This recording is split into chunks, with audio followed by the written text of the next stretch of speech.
So my question was going to be on shame, so this is really good. For a long time, I've been when I wake up, like I wake up in a state of fear. Yep. But that's been changing where I'm feeling really hot and I'm associating that with shame. So I'm obviously also getting spirit influence in my sleep state around the injury of the shame. Remember, there are two causes of your shame. And at first I thought it would be all sexual, but I'm feeling like it's an all-pervasive shame, just almost for the fact that I'm here. Yeah, I also feel that it has sexual connotations for yourself as well. Yeah. But if you think about you as an adult now, so you're an adult, or you're a woman in this case, and you're feeling shame, there can only be two causes of your shame. So what did I just say were the causes? One is that it's someone else's shame that they perpetrated upon you when you were a child that's still within you now as an adult. So that's one, isn't it? So you could say someone else's or others' shame, right? And the second one is? What I have done. What you have done. So in other words, your personal actions. Yep. So self can be the other cause of your shame. Now, the majority of people generally blame all shame just on themselves. That's not accurate because not all shame is your own. As can be seen, when you're a child in particular, other people did things to you. Whether those people were in spirit or on earth, it's immaterial. They still might have done things to you, and that causes you to feel shame of some kind. Now, a lot of events that happen to people in the spirit world are just as sexual in nature as events that happen on earth, and so sometimes it's sexual events that happen in the spirit world that cause this shame to build up.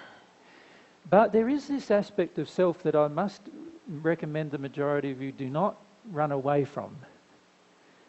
So there's the other stuff that we've just talked about, but there's this factor of self as well that we need to be very careful we do not run away from. In fact, we're going to be very tempted to run away from that and blame all of our shame, once we hear the explanation I just gave, blame all of our shame on other people and something that occurred in our childhood. And not all of our shame is the result of other people or what occurred in our childhood. In fact, a lot of our shame comes from a law of compensation of what we have chosen to do as an adult. And in our sleep state, we choose to do many things that we would not normally choose to do in our awake state. And the reason why is that in our sleep state, we have no, what you would classify as socialized checks or restrictions on our boundaries of behaviour. So in other words, what you could get away with on earth, right, you will definitely get away with in the spirit world. But what you can't get away with on earth, you might still be able to get away with in the spirit world. So look at my rebelliousness. Well, I would look at, firstly, your first feelings. You need to learn how to trust your first feelings. So your first feelings were waking up, feeling quite afraid, feeling quite ashamed, and feeling that it was sexual in nature. Does that make sense?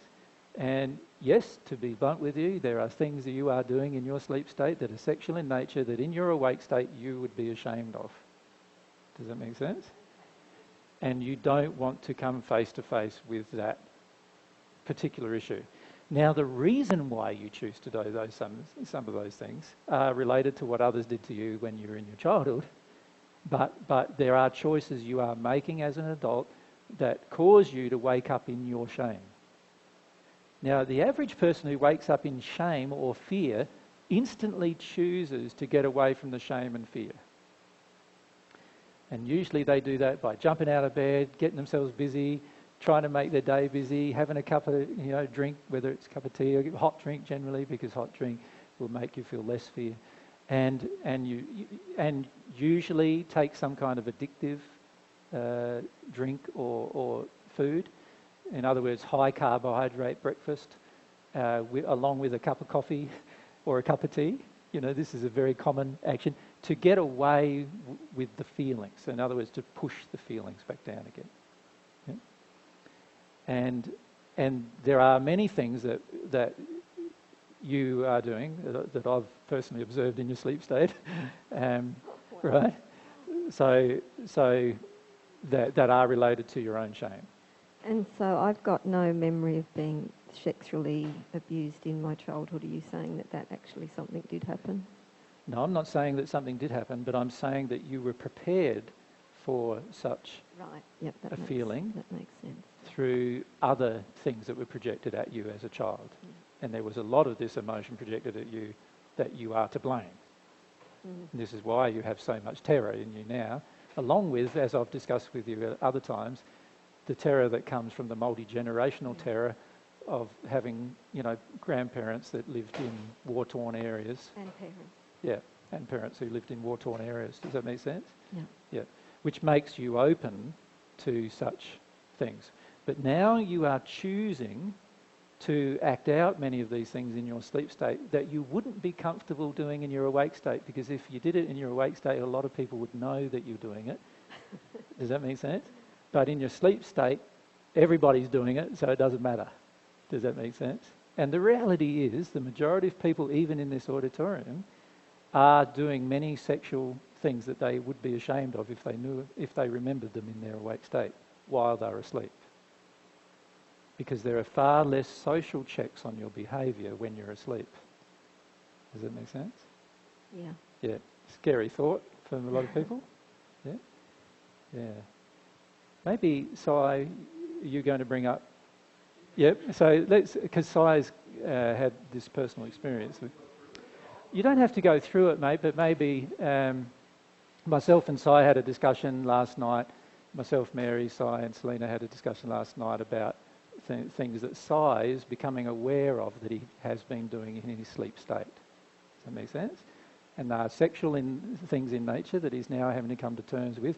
He's had feelings come up, firstly, and then there's been a slow awakening to some memory-based feelings about what's been happening. So maybe you'd like to explain.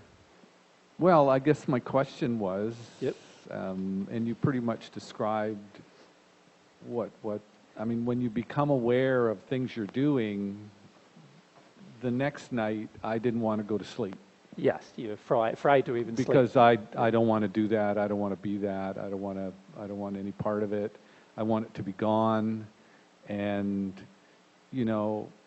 intellectually I know that I need to feel the emotion that's driving the action in my sleep state. But I'm wondering if you could just go through that maybe in relationship to the sleep state and connect that a little bit better for us or me or... Sure. Because Do you mind if I give some specific detail about your situation? No, Okay. no, not at all. Correct me if I'm wrong, so keep the mic there with you. Si had these recollections that he had built sort of a place in the sleep state, in the hills in the sleep state, where he would take women and basically have sex with them. That's basically the memories that you've been having from your sleep state.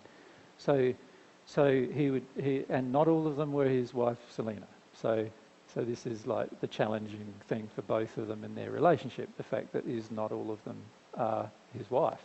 There's other women coming. And Selena has feelings that she has been there too, like watching it all happen as well. So you can imagine the feelings that they're having to go through as a result. Now, these feelings, firstly, are driven by events that are way, way long ago. So in other words, they're driven by feelings that you have regarding yourself sexually and what you can get away with women, basically, in this case, right? Yeah. And so while you might have, and I say might loosely, you might have a marriage that's involved with fidelity, the reality is in your sleep state that's not actually happening.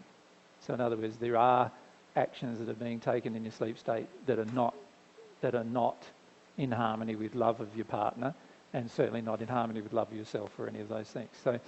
So the question then becomes, firstly, how do we access these events? So we wake up. So in the morning we wake up. AJ, I'm sorry, is there just a mess of spirits going on here right now?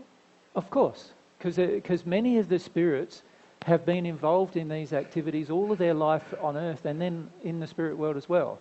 and they don't understand how such events could actually occur. But once they pass into the spirit world, they have a memory of what happened. So if you don't have a memory of it now, what will happen, or you refuse to have a memory of it now, what will happen is you'll pass and you'll gain a memory of it soon after you pass. And you'll actually attract the events, of course, because your soul's still in the same condition, and you'll attract, therefore, all of the memories associated with all the things you did when you were asleep. So right from when you were a child, inside of your soul is a memory of everything you've done when you're asleep and awake. And at the moment, most of us are in complete denial of what happened when we're asleep. And the main reasons why we're in denial of it is because we want to be, because it's bad. That's how we feel, right? We feel we have something to be ashamed of, and so we don't want to remember it. But the reality is too that many people are more truthful in their sleep than they are in their awake state. See, in your awake state, you get to put on the facade. The mask that we wear is often present, right? And so the mask that everything's fine sexually, I've got everything under control, can be in my awake state, while at the same time every night I'm having sex with different people, right? So those two events can be happening at the same time. And it's only our addiction to the facade that causes us to maintain what we believe is a social etiquette or norm when we're in our awake state. But when we're in our sleep state, because of the fact is that there's no restrictions on our behaviour, and most of our emotions will dictate our behaviour, and because of that, we generally will engage in activity that we wouldn't normally consider to engage in our awake state. And it's actually rare for a person in their sleep state to be in a better condition than their awake state. It's a pretty rare event, actually. Usually we're in a worse condition when we're in our sleep than in our awake state. This whole process kind of, well, it was initiated a lot by some of Selena's work, but it also, I became aware that the left side of my spirit body was actually very dark and very decrepit and so then I had a clue that... So you had pictures that the left side of your body... And actually my left eye spirit body was blind. Yeah. And so then I knew that it was female, and I went, I did some work with my mom, and then this thing came out of my sleep state, and I knew, well, it's just massive abuse of women, and so, I now have seen my spirit body in the hells, all gray, and that's a really startling awakening to, because, I thought I was okay. I thought I'd handled it and everything's good, and I'm Sai, and I'm going to be a star someday. And I'm a progressive angel, And then this gray, I see this terrible gray spirit body that's actually that's the person I'm going to be when I pass. If I passed right now, correct, that's who I am, and that's where I'll live. Correct. And that was a real startling reality for me. Yes. And yes. Motivator. Yes, later in the week I'm going to read you some excerpts from the Life Elysian where it talks about the difference between a person's awake and sleep state, and what causes the degradation of our moral condition, which is really what we're talking about here, the degradation of our moral condition.